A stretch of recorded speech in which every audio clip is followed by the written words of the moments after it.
Everyone, welcome back to my YouTube channel. আশা করছি আপনারা সবাই খুব ভালো আছেন আর আমিও খুব ভালো আছি।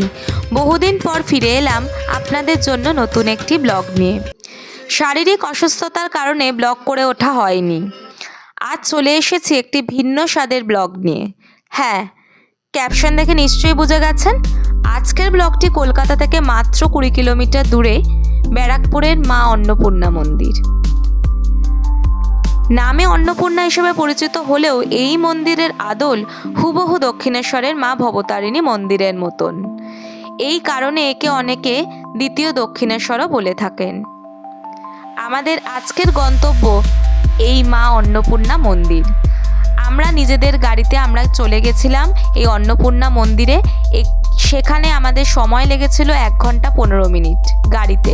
আর আপনারা যদি মনে করেন যে শিয়ালদা থেকে ব্যারাকপুরগামী লোকাল ধরে চলে যাবেন ব্যারাকপুর স্টেশন, সেখান থেকেও যাওয়া যায়, সেটা আরও সহজ উপায় হবে। আপনারা ব্যারাকপুর স্টেশনে নেমে ওখান থেকে একটি টোটো ধরে সোজা চলে যাবেন মা অন্নপূর্ণা মন্দিরে। এই মন্দিরটি সকাল 8টা থেকে 4টে অবধি খোলা, তারপর বিকেলে আবার 5টা থেকে খোলে। কি অপূর্ব দেখুন, পুরো মনে হচ্ছে না যে দক্ষিণেশ্বরে মন্দিরেই চলে এসেছি। 1875 সালে এই মন্দিরটি প্রতিষ্ঠা করেন জগদম্বা দেবী। এই জগদম্বা দেবী ছিলেন দক্ষিণেশ্বরে কালী মন্দিরের প্রতিষ্ঠাতা রানী রাসমণির কনিষ্ঠা কন্যা। জগদম্বা দেবীর স্বামী মথুরানাথ বিশ্বাস ইস্ট ইন্ডিয়া কোম্পানির জমি থেকে মন্দিরের ভূখণ্ড তার 4 পুত্রের নামে ক্রয় করেন।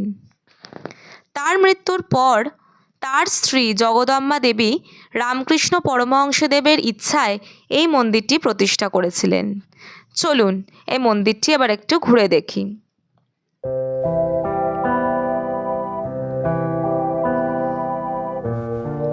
আর হ্যাঁ, বলে রাখা ভালো, এই মন্দিরের ভোগের প্রসাদের সময় দুপুর 1টার পর থেকে, তবে তার জন্য কুপন কাটতে হয় সকাল 10টার পর থেকে।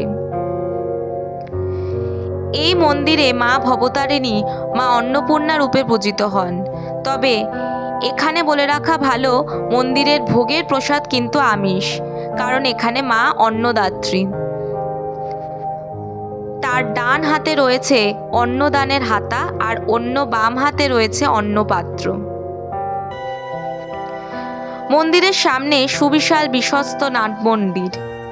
সবই দক্ষিণেশ্বরের মতো, কিন্তু কিছু তো পরিবর্তন থেকেই যায়।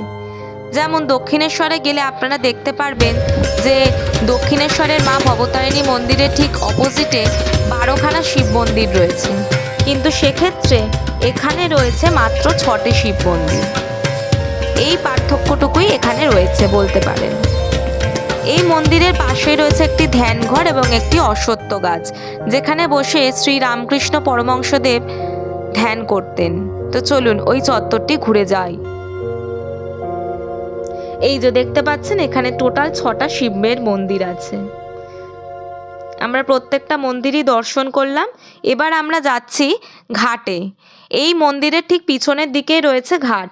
হাঁটা পথে যাওয়া যায়, ওই 2 থেকে 3 মিনিট সময় লাগে।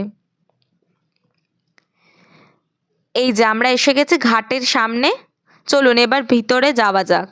এখানে দেখুন একটা বড় মতো একটা প্রশস্ত জায়গা রয়েছে। এই যে এখান থেকে আমরা ভিতরে চলে এসেছি। দেখুন কি অপূর্ব লাগছে বিকেলের পড়ন্ত রোদে। এখানে কিছুক্ষণ বসে আমরা এবার রওনা দেব বাড়ির উদ্দেশ্যে। তো চলুন আজকের ব্লগটি এই পর্যন্তই। নেক্সট ব্লগে আপনাদের সাথে খুব শিগগিরই দেখা হচ্ছে। ধন্যবাদ।